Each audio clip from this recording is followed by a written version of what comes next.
Bugun sizlar bilan kichik do'stlar formulasini o'rganamiz. Ya'ni Abacus'da formulasiz misollarni ko'rib chiqdik bungacha. Endi formulali misollar bo'ladi. Misol uchun 1 ga 4 ni qanday qo'shamiz? Oddiy 4 ni qo'shish oson, lekin agar 1 bor bo'lsa, yer toshlari yetmaydi. Bu holatda 4 ni qanday qilib qo'shamiz? Yoki bo'lmasa deylik 40 bo'lishi mumkin. Misol uchun qo'shamiz 35. Bu holatda 30 ni qanday qo'shamiz? Bu yerda yer toshlari yetmaydi. Bugun mana shular haqida javob topamiz. Demak, ketdik. Birinchisi, buni kichik do'stlar deymiz. Bunga sabab nima deyilsa, bir hikoya aytib beraman. Ya'ni, qadimda Xitoyda bir uycha bo'lgan ekan. Albatta bu bolalarga aytiladigan usul. Bir uycha bo'lgan ekan va u uychada raqamlar yashar ekan, insonlar emas. Birinchi qavatda 1, ikkinchi qavatda esa 2 yashar ekan. Shu ikkining do'sti hamda qo'shnisi bor ekan. U 3 ekan. Birinchi qavatdagi 1 ning do'sti va qo'shnisi esa 4 raqami ekan. E'tibor bergan bo'lsangiz, 4 ning do'sti 1, 3 ning do'sti 2 va aksincha 2 ning do'sti 3, 1 ning do'sti esa 4. Bechora 5 mansardda eng tepada yolg'iz o'zi yashar ekan. Bolalarga xuddi shunday tushuntiramiz va ketdik. Bizga bu qachon, qaysi holatda kerak bo'ladi? Masalan, 1 ga 4 ni qo'shmoqchimiz. 1 qo'shamiz 4. Bizda bunda yer toshlari yetmaydi. Mana shu paytda eslab qoling. Qaysi sonni qo'shmoqchi bo'lsangiz, qo'shib, ya'ni osmon toshini qo'shib, uni do'stini ayirasiz. Shu qoida esingizda qolsin. Ko'pchilik chalg'ib qoladi. Qaysi songa qo'shayotganiga qaraydi. Yo'q, qaysi sonni qo'shayotganingiz. Misol uchun, bizning maqsadimiz 4 ni qo'shish. 4 ni qo'shish uchun biz osmon toshidan yordam olamiz, ya'ni 5 ni qo'shamiz va bu yerda qo'shamani bajardikmi? Shu 5 ni qo'shgandan keyin 4 ning do'stini ayiramiz. 4 do'stiga 1 ayirdik. Javobimiz 5 bo'ldi mana. Biroz takrorlab o'tib ketaman. Keyingisida, chap qo'llab ko'ring.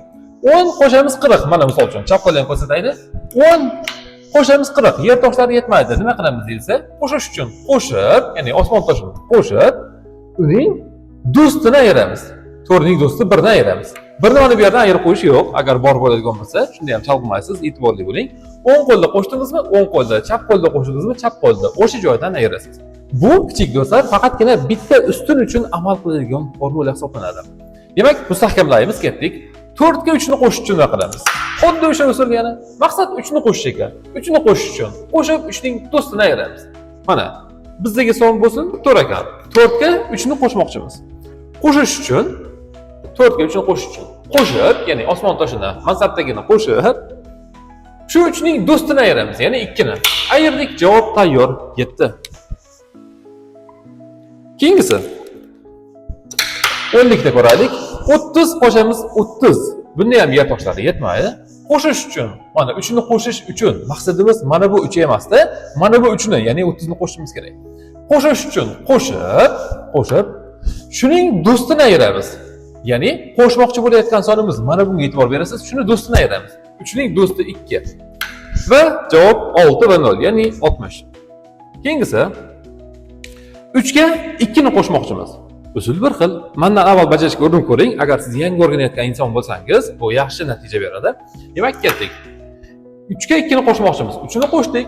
2 ni qo'shish uchun yer toshlari yetmadi. 2 ni qo'shish uchun hozirgina bir xil usul. Ya'ni nima qilamiz?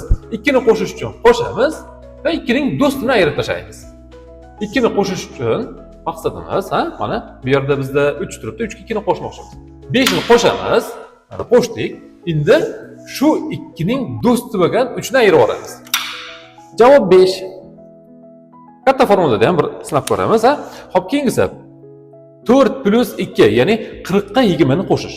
Chap qo'lda bajaramiz. 40 qo'shamiz 20. Bunda nima qilamiz? 5 ni qo'shib, ya'ni osmon toshini qo'shib, 20 ni qo'shmoqchimidik. 20 ning do'stini ayiramiz. 20 ning do'sti necha bo'ladi? 3, ya'ni 30. Javob yana 60. Ketdik.